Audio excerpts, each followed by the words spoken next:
very good day to all our viewers and welcome to this Newsfirst special interview.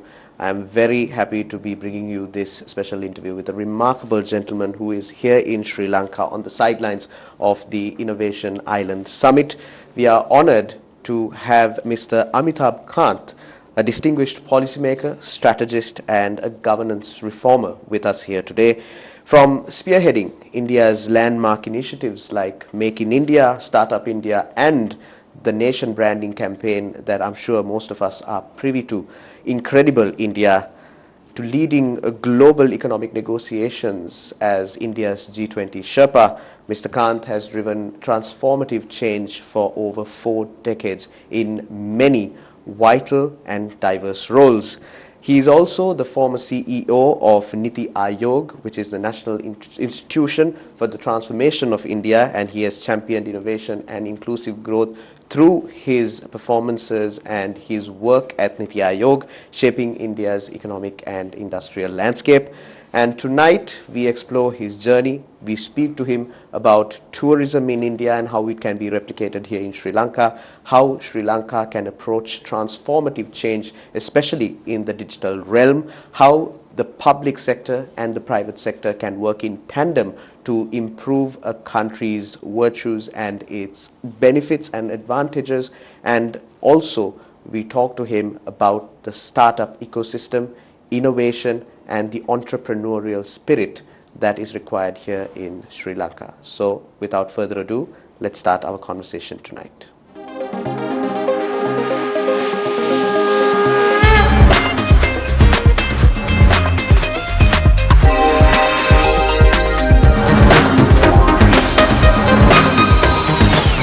Mr. Amitabh Kant, a very good day to you, sir. Thank you very much for joining us despite your busy schedule. I hope you are enjoying your time here in Sri Lanka on the sidelines of the Innovation Island Summit. Thank you very much for joining me for a brief chat. I hope your day is going good as well. No, great pleasure. Wonderful being with you, and I'm truly enjoying my stay in Sri Lanka. Is this the first time you're here in Sri Lanka? No, I've been here before, about almost a decade back. But again, it was a very brief visit. I see. So I'll get to the point straight away because I understand that you have several commitments because you are on a very tight schedule, Mr. Kant. When we talk of tourism, Sri Lanka historically has had a lot of success when it comes to tourism. But in the contemporary age, one might say that Sri Lanka has been lagging behind when it comes to picking up tourism, getting the ilk of a certain tourist segment into the country and taking Sri Lanka to the world, to unknown destinations, to pull those aspiring tourists. And you are someone who has pioneered that in your home country of India with the Incredible India campaign. I remember as a child when I used to watch cable television, this TV advert of Incredible India going of this young man who is exploring the vast expanse of India from its sandy shores to the coldest mountaintops. And that really struck me. And the mastermind behind it is sitting right in front of me. So can you just tell me how the Incredible India campaign came to be and what sort of nation branding factors, tips can Sri Lanka take from that in its own journey of nation branding? So first of all, let me say that Sri Lanka itself is a very exotic product. It's got phenomenal architecture, great culture, heritage, civilization. It has beaches, it has lush forests. It's truly one of the most fascinating destinations in the world. You know, when we launched Incredible India, India was going through a very severe crisis. The Twin Tower blasts in New York had happened. There was war in Afghanistan. We had a terrorist attack in Parliament. Our hotels were down to just 10% of the occupancy. We used that crisis as an opportunity. It was a crisis when Indonesia, Thailand, Malaysia, Singapore all had stopped their marketing campaign. At the peak of that crisis, we launched the Incredible India. You know, we'd gone to tour operators and we said we want to buy tour packages. They said there's no demand for India. Everyone said that nobody will travel to India because of the crisis. But at the peak of that crisis, we went and did this Incredible India campaign, which was a 360-degree campaign I see. across digital, across TV commercials, print, working with tour operators to penetrate the minds and hearts of the consumers. But the important thing is that we went back to the traditional strengths of Kerala. You know, at that particular point of time, I'd moved from being Secretary Tourism of Kerala, where Yes. I'd done the God's Own Country campaign, and I'd moved to India. So we used again the strengths of India, going back to its civilization, its heritage, its culture, going back to yoga, Ayurveda, meditation, and positioned India as an incredible destination. And that Incredible India tourism campaign became one of the most iconic campaigns worldwide. It brought tourists from all over the world. It took India up the value chain in a very big way. And instead of bringing low value tourists, it brought the rich and famous people to India. And as a consequence of this campaign, the tourism market grew up and up and up, and all these hotels got filled up. We had completely to create new infrastructure. The new hotels came up, the new airlines came up, and as a consequence of this, we had new airports. So we built new airports in Delhi, Mumbai, Hyderabad, Bangalore. So it was an all-round boom. But a marketing-led strategy led to a complete revival of tourism and tourism infrastructure in India. And I think, to my mind, it's important to position Sri Lanka as a very high value, very upmarket, and differentiate Sri Lanka from anything else in the world. And that is what Sri Lanka is. It's a very unique product.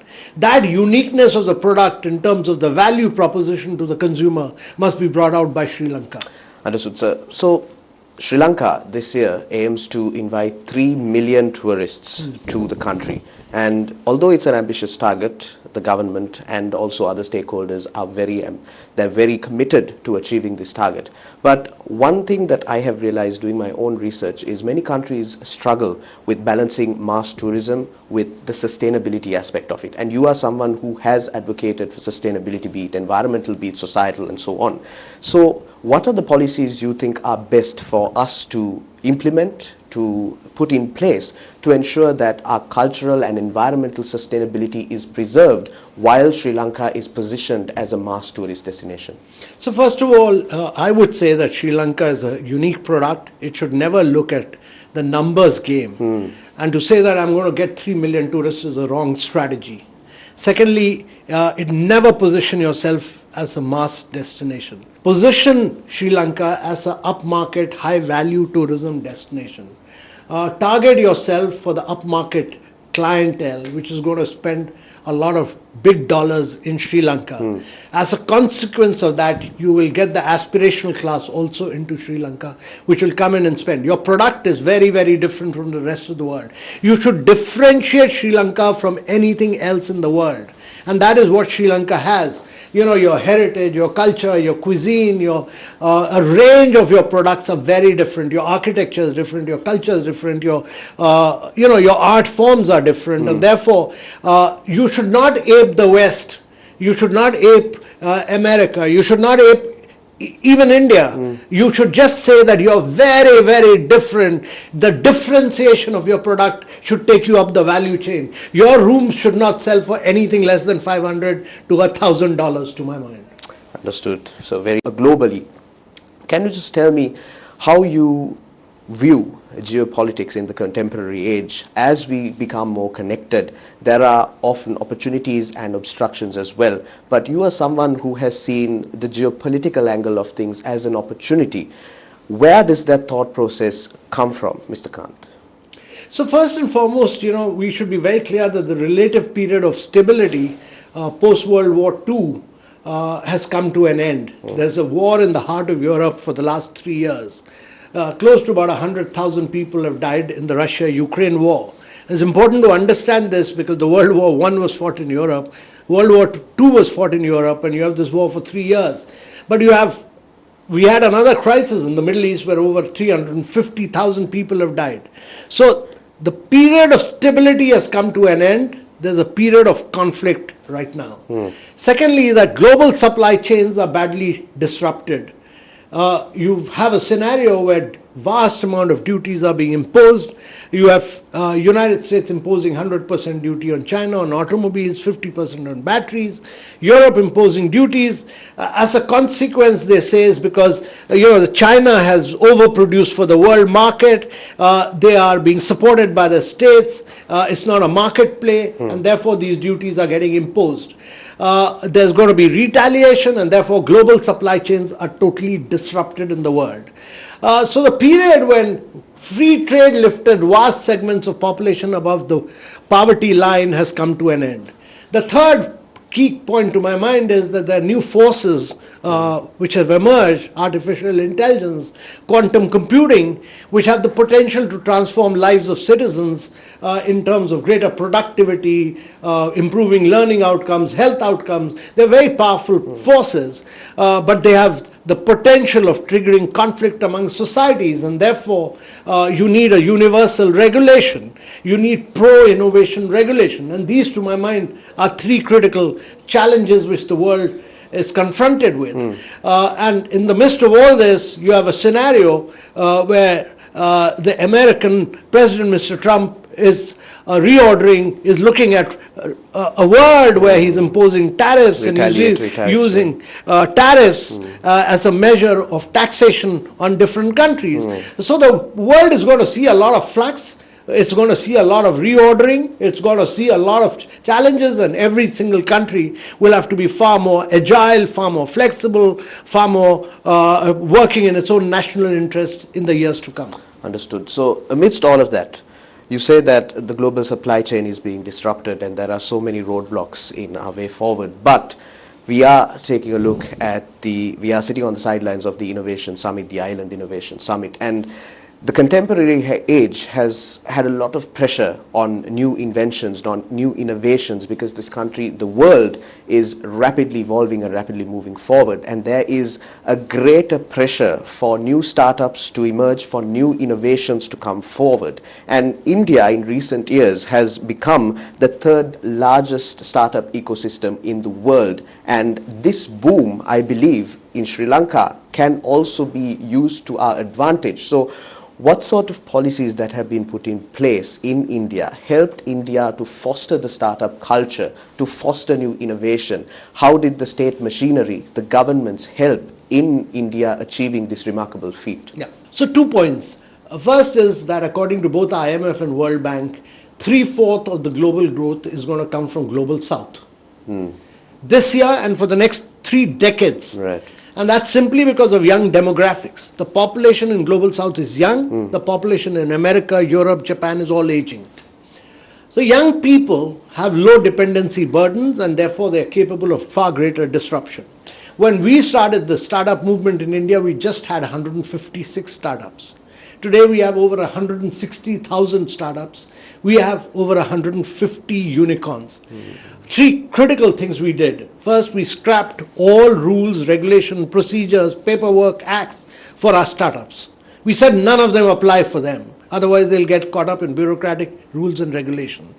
Number 2, we created a number of incubators around India so that we create a culture of disruption, of innovation through these incubation. Third thing, we did a fund of funds. And the fund of funds actually took a lot of risks. So 2/3 of the money was coming from venture funds, but 1/3 was coming from the fund of funds. It was government money, but it was managed by the private sector. Right. And this year again, in the budget, we've replenished that fund of funds by another 10,000 crores. And we are creating another fund for deep tech. And therefore, these 3 things, no regulation, rules, allow failures to take place. You'll fail once, you'll fail twice, third time. The second thing, as I said, is that create an ecosystem of a lot of incubators. We also created about 100,000 tinkering labs in schools so that young students could do Internet of Things, could do a range of robotics, etc., from class 5th onwards. And third thing, as I said, is a fund of funds, which is very important. And we saw our startup movement just booming. And I think, to my mind, we would love to handhold Sri Lanka, work in partnership. We would like to work with young entrepreneurs from Sri Lanka, and we would like Sri Lanka to do a lot of disruptions in a range of new areas of growth. Wow, My belief is that all wealth will get created in new areas of growth, and Sri Lanka should really take the lead in many of these cutting edge areas. I'm sure all the young entrepreneurs and small, medium business owners are very happy to hear that India is willing to lend a hand and their expertise in helping to scale up their businesses from local to the global scale. So, since you mentioned, Mr. Kant, about the private sector, I must, of course, talk about Niti Aayog as well. Niti Aayog, you were the CEO from 2016 to 2022, and that replaced the Planning Commission as the current government came in. My question will be twofold, but firstly, can you explain how Niti Aayog has evolved since it replaced the Planning Commission, and what is unique about the Niti Aayog model? And secondly, one more program that was innovated or that was put out by Niti Aayog was the National Asset Monetization Pipeline, where private businesses were allowed to mobilize, to monetize national assets like roadways, oil pipelines, railways and whatnot. How much of a success have you had through this National Asset Monetization Pipeline?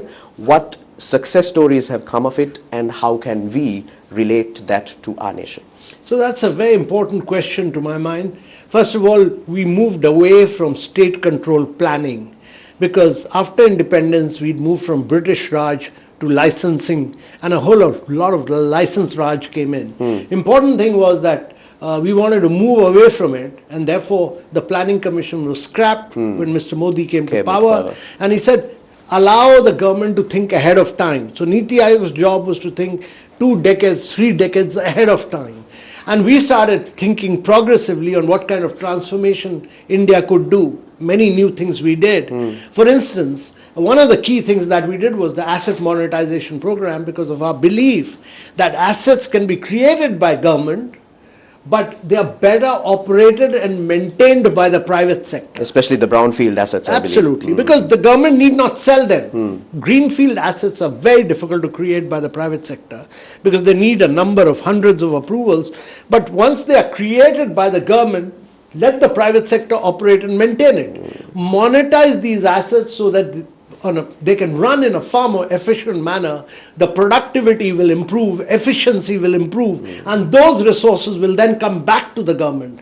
So we did the first pipeline of asset monetization projects, where we did asset monetization of a number of roads, coal mines, mining areas. We did warehouses, we did airports, many things, and the government has greatly benefited. One of the main reasons why India grew at 8.2% was because of the role of private sector. No country in the world can grow without free enterprise. No country in the world can grow without private enterprise. We need to cut down government. We need to ensure that government does its job of education, primary health, primary nutrition. But businesses must be done by the private sector. And that's the asset monetization aim, was to unleash private enterprise in a range of areas where government will not sell its asset, but yet allow better operation and maintenance. The asset will remain owned by the government. But it will continue to earn revenue from them in a very transparent, competitive manner. I see. So, talking about all of this, I must ask you, because Sri Lanka has been making several strides in recent months with the new government coming in, and this for a long period has been a pipe dream, unfortunately, but the world has moved forward. India has moved forward in the realm of digital transformation and public policy. We know that India has the Aadhaar project set in place, we have UPI set in place, and Sri Lanka is taking baby steps towards digitization. And my question to you is, what sort of lessons has India learned from digitalization, moving into the digital realm, especially for governance and public policy and whatnot? How important is digitization and digitalization for a country to evolve in the 21st century? So, in India, 1.4 billion people have a digital identity. Then between 2015 and 2017, we opened 550 million bank accounts. 55% of the bank accounts opened in the world were opened in India. And then we linked them with both the digital identity and the mobile number. And that enabled India to do fast payment. Everybody does a direct debit or credit from the bank, fast payments. That also led to a number of our young startups, Mobiquick, Pine Lab, etc., to use the payment history to provide credit. Right. Then it took another set of young startups like Zerodha, Grow Upstock, to take stock market into rural areas, tier 2, tier 3 cities. And then you had another set of startups like Go Digit and Acco, who took insurance into tier 2, tier 3 cities and rural areas. So India does insurance, stock market transactions, fast payments, credit, all of this within 30 seconds to 1 minute. All on the mobile, on the go. You can be anywhere, just use your mobile. For instance, I have not been to a physical bank, I have not been to a bank manager, I have not been to an ATM machine, or I have not used my debit card or credit card for the last 4.5 years. My mobile is my bank. I do everything from my mobile. And this doesn't happen anywhere else in the world. Now, my view is that India has really leapfrogged, and as a study by the Bank of International Settlement has shown, that India achieved in 7 years, what it would have taken India 47 years to achieve. India achieved in 7 years what it would have taken 47 years to achieve, according to the Bank of International Settlement. But a separate study by World Bank has shown that the cost of acquisition of a customer in India had fallen from $25 to less than 15 cents. From $25 to less than 15 cents, because there's no paperwork involved. And that has led to Indian companies, say for instance Reliance Jio, which acquired 500 million customers in less than 10 months' time, only on the basis of the digital identity. So India technologically leapfrogged in a very, very big way. We are now using this infrastructure that we built up, UPI, for DigiLocker, for improving learning outcome, for improving health outcome. During COVID, we put money into the bank account of over 120 million women, not a single paisa of leakage. We put money into the people's beneficiaries' hand in 700 schemes of government without any leakages whatsoever. So India has become a very, very efficient country